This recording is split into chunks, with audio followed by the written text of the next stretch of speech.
अगर आप health care field में अपना करियर बनाना चाहते हैं तो ये वीडियो बिल्कुल आपके लिए है। गुलबर्गा शहर के Noble College of Paramedical Sciences में इस साल एडमिशन स्टार्ट हो चुके हैं, जहां आपके लिए diploma in medical laboratory technology और diploma in operation theatre and anaesthesia technology 2 course available हैं, जो आज के दौर में हाई डिमांड पर हैं।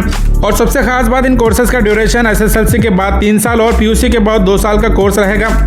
Nobel College of Paramedical Sciences Government of Karnataka से रिकॉग्नाइज्ड और nursing and paramedical board Bengaluru से एफिलेटेड है और बिल्कुल लिमिटेड सीट्स के साथ एडमिशन ओपन हो चुके हैं। यहाँ आपको हैंड्स ऑन प्रैक्टिकल ट्रेनिंग मिलेगी, जहाँ स्टूडेंट्स को रियल मेडिकल इन्वायरमेंट का प्रॉपर एक्सपोजर दिया जाता है।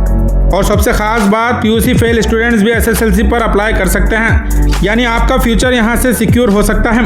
अगर आप भी इस कॉलेज में एडमिशन करवाना चाहते हैं तो गुलबर्गा शहर के इस्लामाबाद कॉलोनी 4th क्रॉस पर मौजूद Noble College of Paramedical Sciences को विजिट करें और ज़्यादा जानकारी के लिए आप स्क्रीन पर दिए नंबर पर कॉन्टैक्ट भी कर सकते हैं।